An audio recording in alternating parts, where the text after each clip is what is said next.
What is up, everybody? Renfail here, and BioWare has a new page up covering all of the characters that we're going to be playing alongside of and romancing in Dragon Age the Veilguard. And we're going to dive in and take a look. Now, I already know who I think are going to be my favorite companions based on a little bit of coverage we've seen so far, but now with the deep dives, we get a chance to go in and look at all of them up close and personal and figure out which exactly are going to be the ones that match our personal playthrough style. I'll probably take different companions through and different playthroughs, which I've done in the past with Dragon Age games, because the first time through you want to romance a certain character, next time through you want to romance somebody different because you're playing somebody different, different character combinations have different things. And there's also the fact that if you don't romance certain characters, they will romance each other as they go through the game. So there's lots of fun stuff here. So we're going to dive in and take a look this morning at the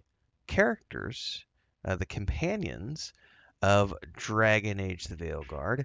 This post is called Dragon Age Veilguard Myths and Legends, diving deep into the history and lore of Dragon Age the Veilguard. This particular section is talking about the companions, and there's also a podcast series, it looks like, where they're going to be diving into even more of those. So we've got Harding, Davrin, Balara, Tash, Lucanus, Emmerich, and Nev. Brief descriptions of these. Harding is a dwarven scout who might head. Oh, and we also have Frodo if he can be calm for a little bit. Um, the dwarven character back here. Dwarven scout with a big heart, a positive outlook, and a ready bow, as well as unexpected magical powers. Then we have Davern, who is a Grey Warden, making a name for himself as a monster hunter with a young griffin in his care. We also have Balara, who is a veil jumper. Hello. He's doing crazy stuff back here. He just woke up. Balara's a veil jumper, obsessed with uncovering the secrets of ancient Elfhenan. She's focused, creative, and romantic. She might be a fun romance option for some players. Tash is a Canary dragon hunter allied with the Lords of Fortune, tasked with adventure. Then we have Lucanus, who's an expert assassin from whom the Antivan Crows are a family business. Am I going to have to... senor. Uh-oh. You jumping down? I'll be right back, everybody. I got to put him out.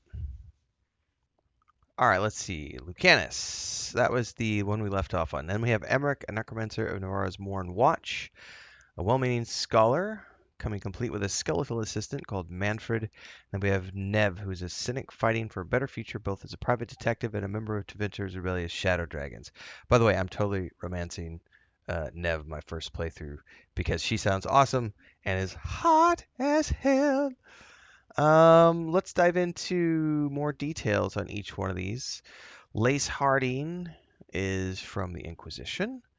Says here she's got a positive outlook and a ready bow, as well as unexpected magic powers. At her core, she's still a girl from Ferelden who loves adventures, animals, and nature, and is fiercely protective of her family and friends. She gets seismic shot, heavy draw, shred, adrenaline rush, and soothing potion. Okay, and then we can close that down. Then we have Davern, who's from the Grey Wardens. He was raised in a Dalish clan, but he craved excitement and adventure, and he'd rather make history than reflect on it.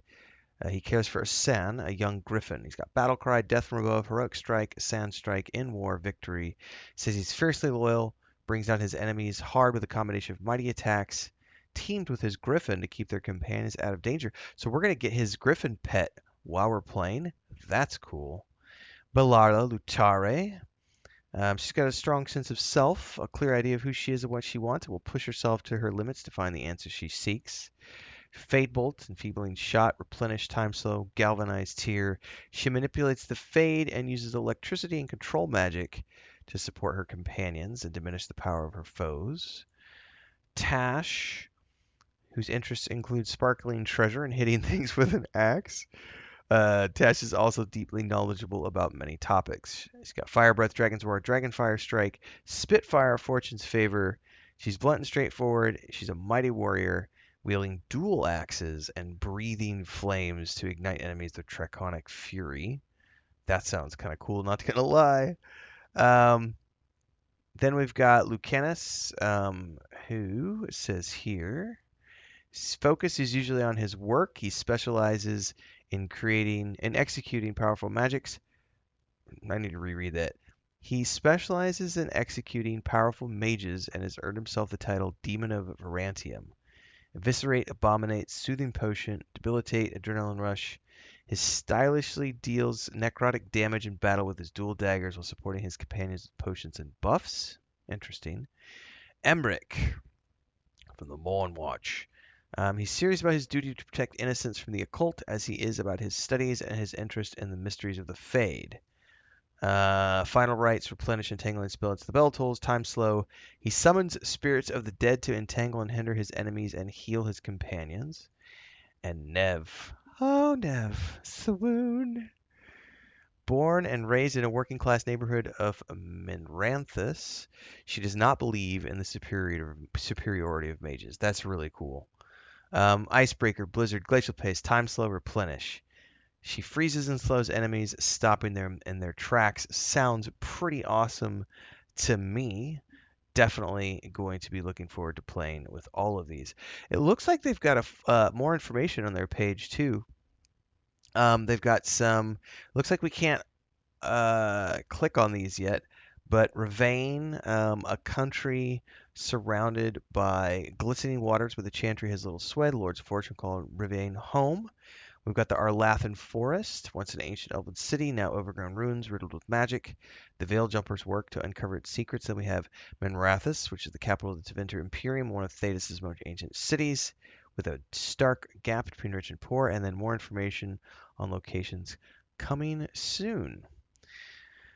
I think out of all of these, there's an accompanying podcast series. Where can we find information about that? Um, it says available in English only. An immersive series, a pair of heroes brought together by fate embark on a journey of revenge, redemption, and love.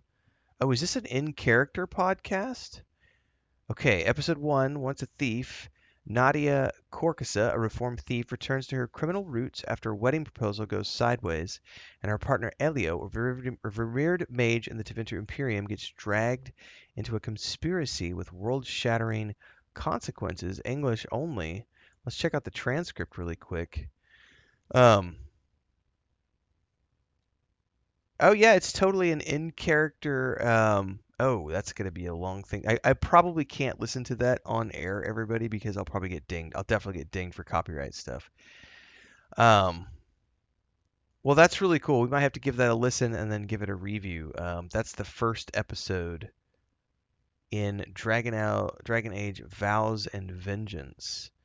Really cool stuff here. So, for those of you who are looking for more information on everything related to the characters of Dragon Age, the Veilguard, especially if you're going to be planning out which ones you take with you, which ones you want to romance, this is definitely a great page to go look at. Obviously, it's just getting started. I think this information just went live a few days ago, according to the BioWare Discord.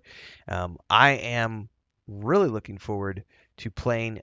I think for me, um, playing for the first time, I'm definitely taking Nev because I want that to be my first romance option.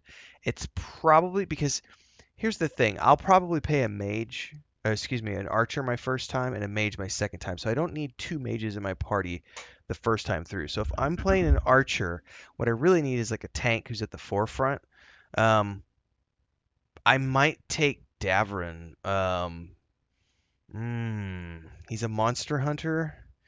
Brings down his enemies hard with a combination of mighty attacks, keeping his companions out of danger with his teammate Asan with his griffin. I might take Davrin and Nev as my primary characters. Now, if I'm not mistaken, though, I think they've said that you're going to need all of these characters at some point to go through the game. That it won't be just taking one or a couple of them all the way through. You'll need all of them for various components and quests. Um, but I think that's just going to be if you choose to do their side quests. I don't know if any of these are mandatorily required. I know Avowed is going to require certain characters, certain quests in the main storyline. So yeah, I think my first playthrough is probably going to be Davrin and Nev, and then my second playthrough is going to be a mage. In which case I'll probably take Balara. I don't know though. That's going to be a hard one to choose Because I tell you what, the combat video we watched the other day made the tank look so much fun. I might have to play a sword and shield user. In which case, I would take probably Bellara and ooh, that's a hard choice. Probably Harding. Harding and Bellara for my second playthrough. But I don't know. There's so many decisions to make, and it's all good. We're gonna play so many playthroughs of Dragon Age: The Veilguard. We're gonna have lots of time to get to know all of these characters in person. So hopefully we'll see you there for that playthrough, which is kicking off October 31st. We're gonna be multi-streaming as always on YouTube and Twitch. So make sure to follow along in both places and check out all the socials so you never miss an update. We'll see you in the next one. Daily streams at 11 a.m. Central. Until next time, everybody, stay safe. Happy gaming.